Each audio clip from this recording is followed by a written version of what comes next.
لا إله إلا الله لا إله إلا الله لا إله নূরের পথ الله وبركاته الحمد لله نحمده ونستعينه ونستغفره ونؤمن به ونتوكل عليه ونعوذ بالله من شرور أنفسنا ومن سيئات أعمالنا من يهده الله فلا مضل له ومن يضلل فلا هادي له ونشهد أن لا إله إلا الله وحده لا شريك له ونشهد أن سيدنا وسندنا وحبيبنا ومولانا محمدا عبده ورسوله الذي أرسله بالحق بشيرا ونذيرا وداعيا إلى الله بإذنه وسراجا وقمرا منيرا أما بعد فقد قال الله تبارك وتعالى في كلامه المجيد وفي فرقانه الحميد أعوذ بالله من الشيطان الرجيم بسم الله الرحمن الرحيم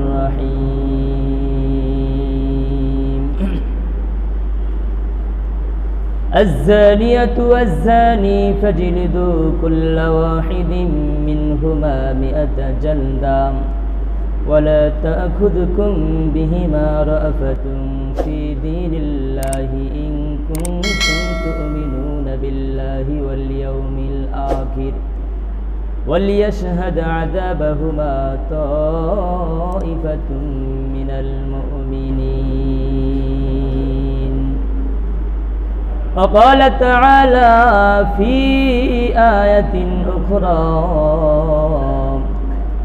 وقل للمؤمنات يغضضن من أبصارهن ويحفظن فروجهن ولا يبدين زينتهن إلا ما ظهر منها إلى آخر الآية وقال رسول الله صلى الله عليه وسلم من يزمن لي ما بين لحييه وما بين رجليه أزمن له الجنة أو كما قال عليه الصلاة والسلام صدق الله مولانا العظيم صدق رسوله النبي الكريم ونحن على ذلك لمن الشاهدين والشاكرين بارك الله لنا ولكم في القرآن العظيم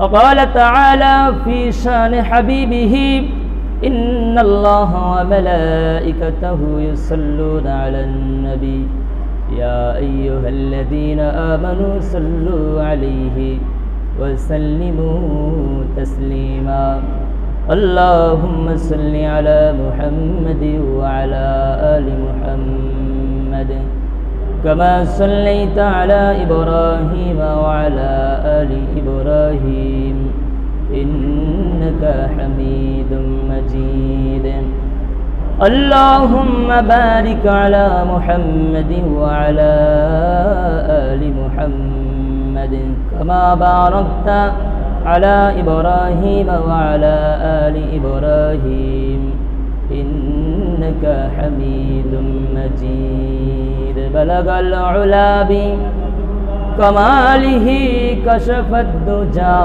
بجماله حسنت جميع خصاله صلوا عليه وآله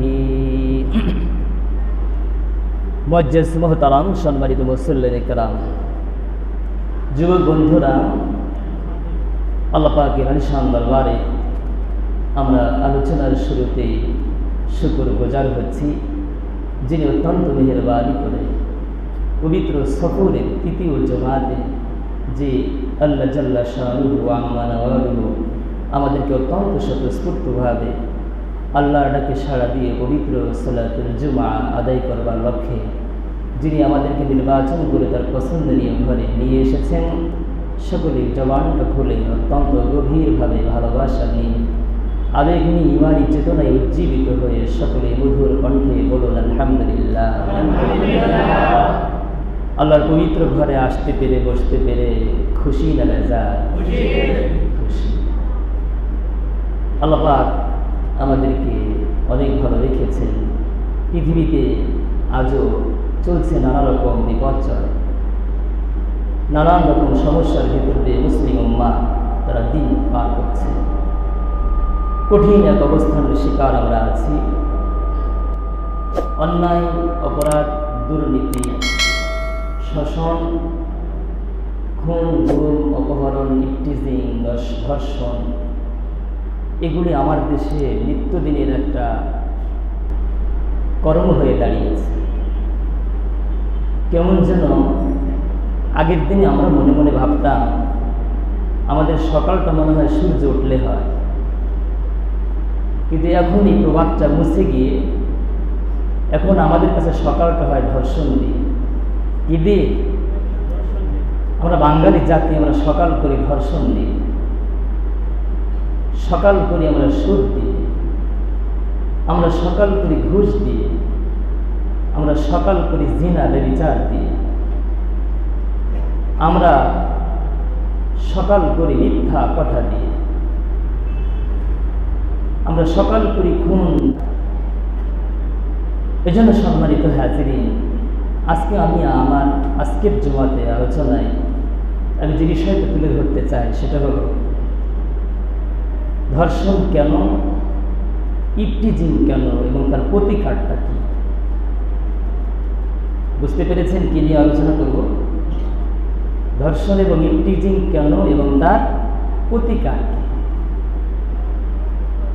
ধর্ষণ, ইফটিজিং, জিনা, ব্যভিচার এগুলির পক্ষে নাকি আপনারা বিপক্ষে? এগুলির পক্ষে, বিপক্ষে। ধর্ষণ যদি হয়, আমার বোন যদি ধর্ষণ হয়, বিষয়টা কেমন লাগবে? আমার ফুটফুটি জ্যোৎস্নার মতো আদরের কন্যাটা যদি ধর্ষিতা হয়, বিষয়টা কেমন লাগবে? আমার ভাবি যদি ধর্ষিতা হয়, বিষয়টা কেমন হবে? আমার স্ত্রী যদি ধর্ষিতা হয়, বিষয়টা কেমন হবে? তো নিজের কন্যা, নিজের বিবি, নিজের ভাবি, নিজের বোন, এমনকি নিজের মাও তো আমার দেশে ধর্ষিতা হচ্ছে কি হচ্ছে না? এরা যদি ধর্ষিতা হলে আমার কাছে কষ্ট লাগে। তো যারা ধর্ষণের শিকার তারা তো কেউ না কারো মা, কারো না কারো মা, কারো না কারো বোন, কারো না কারো মেয়ে, কারো না কারো মা, কারো না কারো স্ত্রী, তারা কারো না কারো ভাবি। তো আপনার মেয়ে যদি ধর্ষিতা হলে আপনার কষ্ট লাগে, আপনার মা যদি ধর্ষিত হলে আপনার কষ্ট লাগে, তাহলে যিনি ধর্ষিত হচ্ছেন তিনিও তো একজনের মা, তিনি তো কারো কন্যা। তো তাদের যেমন কষ্ট হচ্ছে, ওই কষ্টটা তগুলির সাথে আমরা কখনো না, পূর্বেও ছিলাম না, এখনো থাকবো, আছি না, পরবর্তীতেও ভবিষ্যতেও আমরা থাকবো না। তবে কথা হচ্ছে এই ধর্ষণ এবং ইফটিজিং এগুলি কেন হচ্ছে, এগুলির কারণটা কি, এগুলির পিছনে মূল সমস্যাটা কোথায়, কি কারণে ধর্ষণ হচ্ছে, ইফটিজিং হচ্ছে? এটা কি কখনো হাতায় দেখেছি? জালে মাছ বাঁধলে আমরা হাতায় দেখি মাছের সাইজটা কেমন, বাঁশি বাঁধলো, খড়ি বাঁধলো নাকি মাছ বাঁধলো, জালটা ভারী ভারী লাগবে। আমরা দেখি না, যদি দেখি লাফালাফি করতেছে বুঝি যে মাছ। আর লাফালাফি যদি বেশি না করে মনে করি যে এটা মাছ না, এটা কোনো গাছের কোনো লাকড়ি হবে, খড়ি হবে।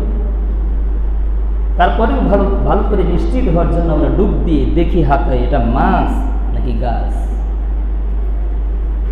তো ইফটিজিং এর পরিমাণ, ধর্ষণের যে পরিসংখ্যা, এটা দিন দিন বেড়েই চলছে। কিন্তু কখনো কি ঝুলির বা ব্যাগের থলির নিচে কি হাত দিয়ে দেখেছি এর মূল কারণটা কি?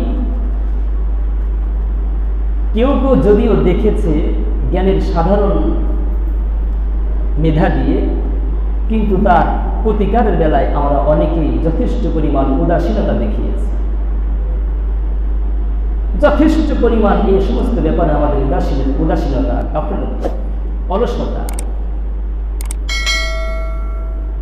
তো আপনি আর আমি যদি এ সমস্ত বিষয়ে যদি এর মূল কারণটা, মূল লক্ষণটা কি, এটা যদি গভীরভাবে যদি তলিয়ে দেখতে চাই, তাহলে দেখা যাবে এই ইফটিজিং এবং ধর্ষণের মূল যে কারণ, সেটা হচ্ছে আল্লাহ যে একটা ফরজ বিধান দিয়েছিলেন পৃথিবীর প্রতিটা মুসলিম নর আর নারীকে, সেই ফরজ বিধানকে আমরা বিধানগুলি দেখিয়ে ওটাকে কোনো বিধানই মনে করছি না। ঠিক কেনা কর? আমরা কই আমারটাই ঠিক, আল্লাহ কি বোঝে? যদিও আপনি আর আমি বলি না, কিন্তু আপনার আমার জীবন যাত্রার যেই চলাফেরার যে একটা অবকাঠামো, এতে বোঝা যায় কেমন যেন আমি এমনই বলছি, আল্লাহ আপনি একটু কম বোঝেন, আমরাই ভালো বুঝি। আমরা বলতে চাচ্ছি, যদি বুক দিয়ে বলছি না, আমার অঙ্গ প্রত্যঙ্গ, আমার ভাব আবেগ, এগুলি সেটাই প্রতীয়মান হচ্ছে। যেমন পবিত্র কুরআনুল কারীমের সূরা নূর 18 নম্বর পারার ভিতরে আছে, আল্লাহ পাক বলেছেন, আয-যানিয়াতু ওয়াজ-যানি ফাজলিদু কুল্লা ওয়াহিদিন মিনহুমা মিআতা জালদা ওয়া লা তা'খুযুকুম বিহিমা রাফাতুন ফি দীনিল্লাহ। আল্লাহ পাক বললেন, ওয়াজ-যানিয়াতু ওয়াজ-যানি ফাজলিদু কুল্লা ওয়াহিদিন মিনহুমা মিআতা জালদা। জিনাকারিনী নারী আর জিনাকারী পুরুষ, যদি তোমাদের কাছে প্রমাণ মিলে যায় যে তারা জিনা করেছে, স্বচক্ষে যদি দেখতে পারো, 4 জন সাক্ষী উপস্থিত করতে হবে। যদি 4 জন সাক্ষী মিলে যায়, তাদেরকে তোমরা 100 বেত্রাঘাত করো। এটা কার বিধান? এর শুরুতে সূরা নূরের 1 নম্বর আয়াতে কারিমা ভিতরে আল্লাহ পাক বলেছেন যে সূরাতুন আনজালনাহা ওয়া ফারাদনাহা ওয়া আনজালনা ফীহা আয়াতিন বাইয়িনাতিন লাআল্লাকুম তাযাক্কারুন। আমার আল্লাহ বলেন যে সূরাতুন আনজালনাহা, এই যে সূরা নূর তোমরা দেখতে পাচ্ছ, ওগো মুমিন, ভালো করে কান লাগিয়ে শোনো, ভালো করে চোখ দিয়ে ভালো করে তাকায় তাকায় দেখো। এটা তোমার কোনো বাবাই বানায় নাই, তোমার কোনো দাদাই বানায় নাই, তোমার কোনো পরদাদা বানায় নাই, তোমার দেশের কোনো রাজনৈতিক কোনো ব্যক্তি বানায় নাই, বরং পবিত্র কুরআনুল কারীমের যে সূরা নূর দেখতে পাচ্ছ, আল্লাহ পাক বললেন সূরাতুন আনজালনাহা, এই সূরাটা আমি আল্লাহ নিজেই বানিয়ে জিবরিলের কাছে নাজিল করে দিয়েছিলাম, আমি বানিয়েছিলাম। ওয়াফারাদনাহা, এবং আমি সূরার ভিতরে কতগুলি বিধান দিয়েছি তোমাদের জন্য, যে বিধানগুলি পালনীয়, অত্যাবশ্যকীয়, অর্থাৎ ফরজ বিধান। ফারাজনাহা ওয়া আনজালনা ফীহা আয়াতিন বাইয়িনাতিন লাআল্লাকুম তাযাক্কারুন। এবং আমি এই সূরার ভিতরে যে বিষয়গুলি নাজিল করেছি, অত্যন্ত স্পষ্ট করে নাজিল করেছি, যাতে করে তোমরা স্পষ্টভাবে বুঝতে পারো। কারণ আমি আল্লাহ স্পষ্টবাদী, আর যারা দুনিয়াতে বিশ্বাস করার ইমামের মতো যারা স্পষ্টবাদী হবে, সমস্ত ইমাম, সমস্ত আলেম, সে যদি আল্লামা শফি হয়ে যায়, জুবায়ের আনসারী যদি হয়ে যায়, সে যদি হাফিজুর রহমান সিদ্দিকী যদি হয়ে যায়, সে বঙ্গবন্ধু শেখ মুজিবুর রহমানের মতো যদি এমন বাংলার 56,000 বর্গ মাইলের একজন নেতাও যদি হয়ে যায়, আর সে যদি স্পষ্টবাদী হয়ে যায়, আমি তাকে আমার মতো করে অত্যন্ত পছন্দ করি। স্পষ্টবাদী যারা, তাদেরকে আমি পছন্দ করি। এজন্য আল্লাহ পাক বললেন, সূরাতুন আনজালনাহা ওয়া ফারাদনাহা ওয়া আনজালনা ফীহা আয়াতিন বাইয়িনাতিন লাআল্লাকুম তাযাক্কারুন। কই আমি যে আয়াতগুলি নাজিল করেছি, অত্যন্ত স্পষ্ট করে আয়াতগুলি নাজিল করেছি, কেন জানো? লাআল্লাকুম তাযাক্কারুন, যাতে করে তোমাদের সমাজের সর্বশ্রেণীর মানুষের জন্য এই বিষয়গুলি উপদেশ হিসেবে গ্রহণ করতে তাদের জন্য সহজ হয়ে যায়। সহজে যাতে তারা উপদেশ হিসেবে উপদেশাবলী মনে করে, যাতে অত্যন্ত সহজভাবে তারা পালন করতে পারে।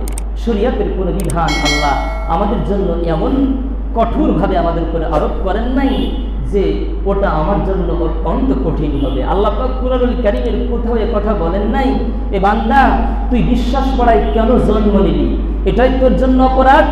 তুই শাহজালাল বিমানবন্দর থেকে তোর কাছে একটা বিমান পাঠানো হবে, ওইটা মাথায় করে তোকে চিটাগাং বিমানবন্দরে যেতে হবে।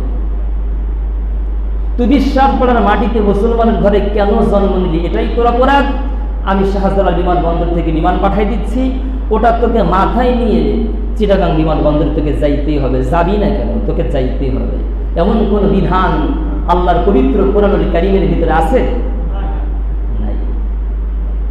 এমন কঠিন বিধান ইসলাম কখনো আপনাকে দেয় না। ইসলাম বলে, বান্দা তুমি দাঁড়িয়ে দাঁড়িয়ে নামাজ পড়তে পারো না, তারপরেও তুমি মসজিদ ছেড়ো না, চলে আসো মসজিদে, তুমি বসে বসে নামাজ পড়ো। হাত তোমার উপরে এটাও কঠিন হয়ে যায়, কারণ তোমার শরীরটা অত্যন্ত দুর্বল। তুমি ক্লান্ত শ্রান্ত দেহ নিয়ে অনেক কষ্ট করে পবিত্র জুমার সালাত আদায় করবার জন্য এসেছো। তুমি বসে বসেও যদি নামাজ পড়তে না পারো, তুমি শুয়ে পড়ো। তবে শুইবেন কেমন করে? ইসলামের বিধান হলো দুটো পা পূর্ব দিকে নয়, বরং দুটো পা পশ্চিম দিকে করে তুমি শুয়ে শুয়ে নামাজ আর সালাত আদায় করো। এটা কার বিধান? সিয়ারের বিধান, ইসলামের বিধান না। ওটা হলো গোজামিল বিধান, ওটা একটা স্টাইল বিধান। আপনি স্টাইল তৈরি করে নিয়েছেন। ইসলামের প্রারম্ভিক যুগে যখন শরীয়তের বিধানগুলি কার্যকর হয়েছে, তখন চেয়ার ছিলই না, তখন চেয়ারের কোন আবিষ্কারই হয় নাই। বন্ধুরা, আমার জন্য ইসলামের বিধান দিয়েছে, তুমি নামাজ যদি দাঁড়িয়ে পড়তে না পারো, তুমি বসে যাও। তবে আমরা চেয়ারে যারা পড়ে তাদেরকে মসজিদ থেকে বেরো করে দেই না। বলবেন কেন হুজুর, আপনি কি ঘুষ খেয়েছেন? না না না, ঘুষ খায়ও না, ঘুষ দেও না, ঘুষের সাথে কোনোদিন সমর্থন এবং ঘুষের সাথে সহমত পোষণ করি না, কারণ এগুলি হারাম। তবে যারা সিয়ারে নামাজ পড়ে তাদেরকে মসজিদ থেকে আমরা বের করে দেই না। এটা এজন্য যে আপনি তো মসজিদে আসেন না, লোকটা তো কমপক্ষে মসজিদ পর্যন্ত এসে সিয়ারে হলেও বসে বসে নামাজ পড়ে, ঠিক কেনা কয়? আপনি তো মসজিদে আসেন না। আপনি বলবেন ও বিশ্বাস করার হুজুর, মসজিদে নামাজ চলে, পিছন দিয়ে পোলাপান চেঁচামেচি করে, চিৎকার করে, আপনি যে কিছুই কর না। আমি বলবো আমার বিষয়টা একটু ব্যতিক্রম। আমি এজন্য বলি না যে আপনি তো মসজিদে আপনাকে গুলি করলো, আপনি আসবেন না। রাত্রে যদি আপনার বাসার পাশেও যদি দাঁড়িয়ে যদি চিল্লা চিল্লি করি, সারা রাত যদি চিল্লা, গো ভাইজান, আর মাত্র 2 ঘন্টা পরে ফজরের আজান হয়ে যাবে, সারা রাত গাজা টানতে পারলেন, এমনিতেই তো ঘুমাবেন না, এমনিতেই তো আপনার ঘুম নাই, তো ফজরের সালাতটা কমপক্ষে পড়েন। আর ইমাম সাহেব ফজরের পরে একটা দুটো সূরা একটু মস্ত করবে, একটু তরজমা তাফসীর বলবে। যদি আপনি গাজার সাথে সম্পৃক্ত আছেন, যদিও আপনি বাবার সাথে সম্পৃক্ত আছেন, যদি ফজরের নামাজটা যদি সুন্দর করে ওযু করে যদি নামাজের জায়নামাজে যদি দাঁড়িয়েও যেতে পারেন, আর নামাজের পরে যদি হুজুরের সামান্য আলোচনা যদি আপনি শুনতে পারেন, আপনার মনটা যদি সফট হয়ে যায়, মোলায়েম হয়ে যায়, নির্মল হয়ে যায়, আপনার মনের ভিতরে যদি সামান্যতম আবেগ এসে যায়, কারণ কোরআনে কারীমের সূরা আনফালের ভিতরে বলা হয়েছে, ইন্নামাল মুমিনুনা আল্লাযীনা ইযা যুকিরাল্লাহু وجلت قلوبهم وإذا تليت عليهم آياته زادتهم إيمانا وعلى ربهم يتوكلون। যখন পবিত্র কালাম তেলাওয়াত করা হয়, তাদের ভিতরে যদি সামান্যতম ঈমান থেকে থাকে, ঈমান তাজা হয়ে যায়, ঈমান তাজা হয়ে যায়। একটা অপরাধী মানুষ সারা রাত অপরাধ করেছে, বাবা খেয়েছে, গাঁজা খেয়েছে, কিন্তু আপনি তাকে ঘৃণা করতে পারবেন না। এটা শরীয়ত ইসলামের বিধানে নাই। কারণ আমি মনে করি সে তো শুধু বাবাই খেয়েছে, গাঁজাই খেয়েছে, আর আপনি তো সারা বছর সুদে আর ঘুষে টাকা লাগিয়ে লাগিয়ে খাচ্ছেন। যে লোকটা ও যদি গাজার গাছও যদি লাগিয়ে লাগিয়ে খায়, আমি মনে করি ও মিয়া, তুমি যতই নিজেকে দুধে ধোয়া মনে করো, তুমি তো ওই গাঁজাখোরের থেকেও বড় খারাপ, ঠিক কিনা বলে? তুমি তো গাঁজাখোরের থেকেও মিয়া অনেক বড় খারাপ। কারণ ও তো গাঁজা খায়, সমাজ ওকে চেনে, ও বাবা খায়, সমাজে তাকে চিনি। কিন্তু তুমি যে সুদ খাও, পানির নিচে ডুব দিয়ে রমজান মাসে রোজা রাখে পানি খাও, তুমি মনে করছো তোমার কেউ চেনে না। তাই ভাবছো তুমি কত টাকা সুদে লাগিয়েছো, ঘুষে লাগিয়েছো, কত টাকা অন্যায়ভাবে মানুষকে উল্টা পাল্টা বিচার করে খেয়েছো। পৃথিবীর কোন আদালত যদি এটাকে তদন্ত করে বের নাও করতে পারে, আমার আল্লাহ এমন একজন তদন্তকারী যে কিয়ামতের দিন তদন্তও লাগবে না, অটো তোমার আমলনামা থেকে কথাগুলি বের হতে থাকবে। অমুক দিন অমুক জায়গা বসে বসে সুদের হিসাব করে করে টাকাগুলি ভক্ষণ করেছিল, কেনা কর, ঠিক না? এই জন্য ভাইয়েরা আমার, কথা বলতে গেলে অনেক কথা বেড়ে যাবে। আমার আল্লাহ পবিত্র কোরআনুল কারীমের ভিতরে যতগুলি বিধান দিয়েছেন, বিধানগুলি কাদের জন্য দিয়েছেন? কাদের জন্য? আমাদের জন্য দিয়েছেন। পরিবার যাতে সুন্দর থাকতে পারে এজন্য দিয়েছেন, একটা সমাজ যাতে সুন্দরভাবে করতে পারে জন্য দিয়েছেন, একটা রাষ্ট্র যাতে সুন্দর করে পরিচালনা হতে পারে এজন্য আল্লাহ পাক কোরআনের প্রতিটা বিধান দিয়েছেন।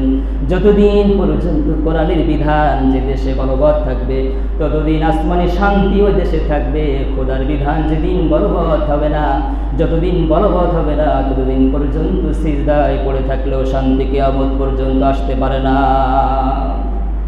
সম্ভব না।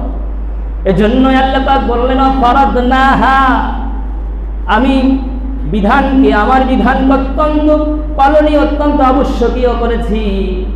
ওয়ানজালনা ফীহা আয়াতিন বাইয়িনাতিন লাআল্লাকুম তাযাক্কারুন, এবং আমি বিধানগুলি যে দিয়েছি স্পষ্ট করে, যাতে করে তোমরা উপদেশ হিসেবে এগুলিকে অত্যন্ত সুন্দর করে পালন করতে পারো। এই জন্যই আমি সমাজ এবং দেশ ভালো থাকার জন্য যতগুলি বিধান আমি আল্লাহ পবিত্র কোরআনে দিয়েছি, এই বিধানাবলীর ভিতর থেকে অন্যতম একটা বিধান হলো ফরজ বিধান। যারা জিনাকারী এবং জিনাকারিনী তাদেরকে তোমরা 100 বেত্রাঘাত করে দাও, 100 বেত্রাঘাত করো, জনসম্মুখে দাও, যাতে করে একটা বিচারের মাধ্যম দিয়ে ওই সমাজের আরো হাজার হাজার মানুষ যাদের ভিতরে এ ধরনের মরজ ব্যাধি আছে, তারা যেন অতি তাড়াতাড়ি এ ধরনের মানসিকতা থেকে পরিশুদ্ধ হতে পারে, উঠে আসতে পারে। কোরআনে কারীমের ভিতরে এসেছে ওয়াকুল্লিল মুমিনাতি ইয়াগদুদনা মিন আবসারিহিন্না ওয়ালা তা'খুযকুম বিহিমা রাফাতুন ফি দীনিল্লাহ।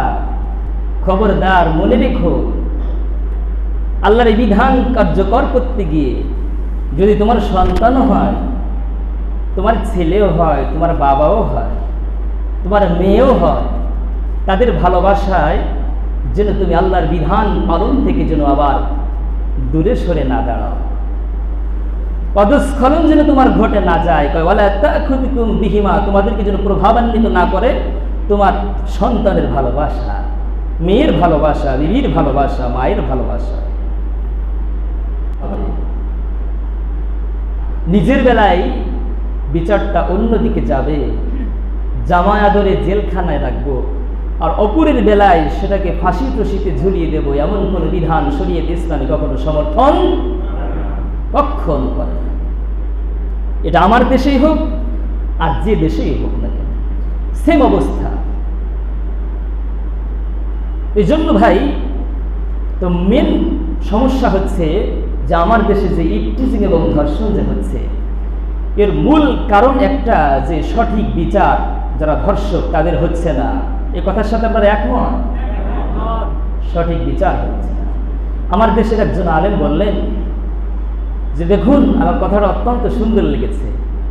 উনি বললেন যে সেই বরগুনার মিন্নি হত্যা, রিফাত হত্যা, মিন্নি হত্যা না, রিফাত হত্যা, যেই নয়নবন মিন্নিকে হত্যা করলো এলো পাতাড়ি কুপিয়ে, আল্লাহ আমাদের ভাগ্যটা ভালো রেখেছিল যে ওই দিন সিসি ক্যামেরাটাকে সুন্দর করে ধারণ করেছিল। তো আমার দেশের একজন ভালো আলেম, প্রবীণ আলেম, উনি বলতেছে, আহা, যে যদি না ঘটনাটা সিসি ক্যামেরাতে ধারণ করা না হতো, তত এটাকে সহজে তদন্ত করে বের করা অনেক কঠিন ছিল, বিচার তো দূরের কথা। কিন্তু সিসি ক্যামেরাতে বিষয়টা পুরোপুরিভাবে ধারণ করার কারণেই তো বিচারটা খুব সহজে নেওয়া গেছে। কিন্তু আমাদের দুঃখ হলো এখনো পর্যন্ত কিন্তু মিন্নি ফাঁসি রশিতে ঝুলতে পারে না, দেরি হচ্ছে কেন? না ভাই, এটা কোনো বিষয়ই না। একটা মানুষকে ধরে ফাঁসিতে ঝুলিয়ে দেওয়া অপরাধীকে, এটা প্রশাসনিক পর্যায়ে যারা রয়েছেন তাদের জন্য কোনো বিষয় না, অন্যর ব্যাপার, রাতারাতি হয়ে যাওয়ার কথা। কিন্তু এত দেরি হচ্ছে কেন? উনি বুঝালেন, যাহা দুঃখ আমাদের এটাই যে সিসি ক্যামেরাতে পুরো ভিডিও ধারণ করবার পরেও যদি বিচার এ পর্যন্ত গড়াতে পারে, এতদিন পর্যন্ত, আর না জানি সিসি ক্যামেরাতে না ধরলে আরো কত বছর পেরিয়ে যায়। তো আমি আমার দেশের সরকার হোক আর প্রশাসন হোক, তাদেরকে আমি অপরাধী বা অপরাধী না সেটা বলছি না। আমার কাছে কথা হলো, অনেক জিনিসের যেহেতু বিচার হয় আমার দেশে, কিন্তু ধর্ষকদের তো এরকম বিচার খুব তড়িৎ গতিতে হওয়া দরকার, ঠিক কিনা বলেন? রাজপথে নেমে আমাকেই বা লাফাতে হবে কেন ধর্ষকের জন্য, ধর্ষকের বিচারের জন্য? বা আপনাকেই লাফাতে হবে কেন? লাফাতে হবে কেন? ঠান্ডা মাথায় 2-4টে বিচার বাইতুল মোকাররমের সামনে ওখানে ফাঁসিতে ঝুলিয়ে দেন, দেখবেন অপরাধী যারা, তাদের ভিতরে একটা শিক্ষা হয়ে যাবে, তারা সহজে এর অপরাধে জড়াবে। কালেকশন শুরু করে দেন ভাই, কাতারে কাতারে উঠে কালেকশন শুরু করে দেন। আমাদের মাঝে আমাদের একজন মেহমান এসেছে, আমাদের তরুণ রাজনীতিবিদ, আমাদের অত্যন্ত কাছের তুষার ভাই। তো উনি একজন রাজনৈতিক ব্যক্তি, আরও 2-4 জন রাজনৈতিক ব্যক্তি এসেছেন, আমি সকলের নাম জানি না, তো ওনারা কথা বলবে, তো আমি আমার কথাটা শেষ করে দিচ্ছি। বিচার যদি সুষ্ঠুভাবে না হয়, তাহলে অপরাধ দিন দিন কমবে না, আরো বেড়ে যাবে, আরো বেড়ে যাবে। আর একটা বিষয় হচ্ছে আল্লাহর ফরজ বিধান মেয়েদের বেলায়, যে আল্লাহর বিধান হলো পর্দার বিধান। কিসের বিধান? পর্দার বিধান। কোরআনে কারীমে এসেছে সূরা নূরের ভিতরে 33 নম্বর আয়াতে কারিমার ভিতরে এসেছে, ওয়া কুল্লিল মুমিনাতি ইয়াগুদুনা মিন আবসারিহিন্না ওয়া ইয়াহফাযুনা ফুরুজাহুন্না ওয়া লা ইউবদিনা যিনাতাহুন্না ইল্লা মা যাহারা মিনহা। আল্লাহর ফরজ বিধান হলো ওয়া কুল্লিল মুমিনিনা ইয়াগুদ্দু মিন আবসারিহিম, পুরুষদের বেলায় পর্দার বিধান এসেছে, ও পুরুষ তোমরা বেগারা নারীর দিকে তাকাইও না। আর মেয়েদের বেলায় বিধান এসেছে ওয়া কুল্লিল মুমিনাতি ইয়াগুদুনা মিন আবসারিহিন্না, ও নারী তুমি তোমার নজর, তোমার দৃষ্টিকে তুমি নিম্নগামী করে রাখো। ওয়া ইয়াহফাযুনা ফুরুজাহুন্না, আর তোমার দুরানের মধ্যবর্তী যে লজ্জাস্থান আছে এটাকেও তোমরা হেফাজত করে রাখো। লড়াই তোমাকে দাঁড়িয়ে যেতে হবে। সূরাতুল মুমিনুন 18 নম্বর পারা 1ম নম্বর পৃষ্ঠার ভিতরে একজন মুমিন বান্দার অনেকগুলি গুণে তাকে গুণান্বিত হতে হবে। এর ভিতরে একটা গুণ এটাও এসেছে, ওয়াল্লাযীনা হুম আনিল লাগবি মুরিদুন ওয়াল্লাযীনা হুম লিয-যাকাতি ফাইলুন ওয়াল্লাযীনা হুম লিফুরুজিহিম হাফিজুন। ও আল্লাহ তোমাদেরকে যেই ফুরুজ দিয়েছে, ফরাজের বহুবচন, লজ্জা স্থানের আরবি, মেয়েদের লজ্জা স্থানের আরবি ভাষাটা হলো, আরবি শব্দ হলো ফরজ। এর বহুবচনকে বহুবচনে বলা হয়েছে ফুরুজ। তো আল্লাহ পাক বলেছেন, তোমরা যদি প্রকৃত মুমিন হতে চাও, তোমাদেরকে যে লজ্জায় স্থান দেওয়া হয়েছে এটার হেফাজত করবা। যদি না করো, কিয়ামতের দিন কিন্তু এ ব্যাপারেও তোমাকে অবশ্যই জবাবদিহিতার কাঠগড়ায় দাঁড়াতে হবে। অনেক লম্বা চওড়া বক্তব্য ছিল, সময় নেই, শেষ করে দিচ্ছি। বিশ্বনবী বলেছেন, ও আমার উম্মতেরা, মাই ইয়াজমান লিমা বাইনা লিহিয়াইহি ওয়া মা বাইনা রিজলাইহি আজমান লাহুল জান্নাহ। তোমরা যদি দুটো জিনিসের গ্যারান্টি আমাকে দিতে পারো, আমি বিশ্বনবী তোমাদের জন্য জান্নাতের গ্যারান্টি দিয়ে দিলাম। কয়টা জিনিস? দুইটা জিনিস। এক নম্বর হলো মাই ইয়াজমান লিমা বাইনা লিহিয়াইহি ওয়া মা বাইনা রিজলাইহি আজমান লাহুল জান্নাহ। একটা হলো দু ঠোঁটের মাঝখানে এবং দাঁতের মাঝখানে যে নরম জিহ্বা আছে, এটা তোমরা সংরক্ষণের জিম্মাদারি নিতে হবে। দ্বিতীয় হলো দুরানির মাঝখানে যে লজ্জায় স্থান রয়েছে, এই দুটোর হেফাজত এবং সংরক্ষণ নিয়ন্ত্রণের জিম্মাদার যদি হয়ে যেতে পারো, বিশ্ব নবী বলেছেন, তোমার জন্য আমি জান্নাতের জামিনদার হয়ে গেলাম। সুবহানাল্লাহ। তো ভাইরা আমার, অনেক কথা ছিল এই ইফটিজিং এবং ধর্ষণ নিয়ে। তো ইফটিজিংয়ের মেন কারণ যেটা হচ্ছে, একটা হচ্ছে এর সঠিক বিচার সহজে হচ্ছে না, এটা একটা। দ্বিতীয় বিষয় হলো মেয়েদের বেলায় যে পর্দার বিধান রয়েছে, এই পর্দার বিধানের বেলায় আমরা যথেষ্ট পরিমাণ উদাসীনতা দেখাচ্ছি। আর একটা হলো ছেলেরাও যে ইফটিজিং এবং ধর্ষণের শিকার হচ্ছে বা তারা করছে, এর পিছনে মূল যে একটা কারণ, সেটা হলো আমার দেশে বিয়েটাকে অনেক কঠিন করে দেওয়া হয়েছে, অনেক কঠিন করে দেওয়া হয়েছে। সহজে মা বাবার জন্য মেয়েদের বেলায় দেখেন 18 বছরের নিচে বিয়ে দেওয়া যাবে না। তো সিক্সে পড়ুয়া, 5-এ পড়ুয়া একটা মেয়ে যদি অপর ছেলের হাত ধরে চলে যায়, এখন বলেন তার জিম্মাদারি, তার দায়িত্বটা কে বহন করবে আমাকে? আমি নিজে চাক্ষুষ প্রমাণ। আমি নবীনগরে ছিলাম, গাজীর চটে, আমার মসজিদের একটা মক্তবের মেয়ে মাত্র 5-এ পড়ে, অপর একটা ছেলের সাথে চলে যায়। তো 5-এর একটা মেয়ে যদি অপর একটা ছেলের সাথে চলে গেল, আর আপনারাও জানেন একটা মেয়ে শরীয়ত ইসলামের বিধান এসেছে 9 বছরে বালেগা হয়ে যায়। একটা ছেলে বালেগ হয় 15 বছর বয়স হয় তার বালেগ হতে, কিন্তু একটা মেয়ে বালেগ হয়ে যায় মাত্র 9 থেকে 10 বছরের ভিতরে। এখন 9 থেকে 10 বছরের ভিতরে যদি বালেগ নাই হইতো, আল্লাহ রাসূলের সাথে এই আয়েশা সিদ্দিকার বিবাহটা হলো 6 বছরে। তো 9 বছরে ঘর সংসার আল্লাহ রাসূলের সাথে, আল্লাহ এমন জালিম নন যে 9 বছরের একটা মেয়ে কিচ্ছু বুঝবে না, ঘর সংসার করতে পারবে না, স্বামীকে নিয়ে আপন ঠিকানায় বসবাস করতে পারবে না, আল্লাহ জুলুম করবেন, এটা কোশ্চিনকালেও সম্ভব ছিল না। তো ভাইয়েরা আমার, এই জন্য ইসলামের বিধানে রয়েছে, তুমি মেয়ে, তুমি তো পর্দায় থাকবেই, তুমি ছেলে, তোমার জন্য বিয়েটাকে খুব সহজ করতে হবে। আপনারা যারা গার্জিয়ান আছেন, অভিভাবক আছেন, আপনাদের ছেলেদেরকে প্রাপ্তবয়স্ক হয়ে গেলে খুব দ্রুত গতিতে তাদেরকে বিবাহ দিয়ে দিতে হবে। যদি দিয়ে দেন, আপনার ছেলের চরিত্র ভালো থাকবে। আপনার মেয়ে যদি আপনি দ্রুত বিয়ে দিয়ে দেন, এই ইফটিজিং এবং ধর্ষণের শিকার হওয়া থেকে সে বেঁচে থাকবে। আর একটা বিষয় হলো, আমার দেশে ভালোবাসাটাকে খুব সস্তা করে দেওয়া হয়েছে। ভালোবাসা, এমনকি আমার দেশে ভালোবাসার নামে একটি দিবসও আমার দেশে রাখা হয়েছে। ও ভাই, শরিয়াত ইসলামের ভিতরে কথাগুলি একটু খারাপ লাগবে, আমার দেশের কিছু মানুষের, কিছু ভাইয়ের, তাদের কাছে খুব খারাপ লাগবে। ভালোবাসা, শরিয়াত ইসলামে ভালোবাসা জায়েজ আছে, তবে বিবিকে, মার দিকে তুমি সারা রাত নেক নজরে তাকিয়ে থাকো, হজের সব হবে। কিন্তু অন্যের মেয়ের দিকে যদি তুমি তাকাও, যদি ভুলেও যদি দৃষ্টি পড়ে যায়, শরিয়তে এসেছে তুমি দৃষ্টি অবনত করো, নত করে দাও। কিন্তু আমার দেশে ভালোবাসাটাকে খুব সহজ করা হয়েছে, এবং ভালোবাসা যে করছে এটাকে অপরাধ আমার দেশে অনেকে মনেই করতে চায় না। তো এই ভালোবাসার বিষয়টাকে আমার দেশে, এটা যে শরীয়ত ইসলামে হারাম, এটাকে হারামের পর্যায়ে রাখতে হবে। যদি এটাকে আমরা হালাল মনে করি, আল্লাহর বিধানে কোরআনে এসেছে, তুমি যদি হালালকে হারাম মনে করো আর হারামকে হালাল মনে করো, সাথে সাথে তোমার ঈমান ডিলেট হয়ে যাবে। এজন্য ভাইরা আমার, এই সমস্ত মরণ ব্যাধি শুধু করোনাই নয়, এগুলি আমাদের দেশের জন্য, প্রতিটা দেশের জন্য মরণ ব্যাধি। এগুলি থেকে যতদিন আমরা ফিরে না আসবো, কিয়ামত পর্যন্ত ওয়াজ করে ইফটিজিং, ধর্ষণ আর রাজপথে স্লোগান দিয়ে এগুলি কোশ্চিনকালেও বন্ধ করা সম্ভব নয়। এজন্য ইফটিজিং এবং ধর্ষণ থেকে যদি আমরা ফিরে আসতে চাই, অবশ্যই ফরজ বিধান, আল্লাহর পর্দার বিধানে যেতে হবে। এবং আরেকটা বিষয়, সহশিক্ষা যেগুলি এবং সহকর্মসংস্থান যেগুলি, এগুলি থেকেও আমাদের যথেষ্ট পরিমাণ একটু পার্থক্য নির্ণয় করে আমার দেশটা পরিচালনা করতে হবে। তবেই এই ধর্ষণ এবং ইফটিজিংয়ের হাত থেকে এবং এগুলির ভয়াবহতা থেকে, এগুলির করাল গ্রাস থেকে আমার জাতি আশা করা যায় বাঁচতে সক্ষম হবে। তো আল্লাহ পাক আমাদের সকলকে আজকের জুমাতে যে বিষয় নিয়ে কথা বলতে চেয়েছিলাম, দীর্ঘ আলোচনা কিন্তু সংক্ষিপ্ত পরিসরে শেষ করাটা আসলে অনেক জটিল, তারপরেও শেষ করে দিয়েছি। সময় 20 প্রায় বেজে গিয়েছে।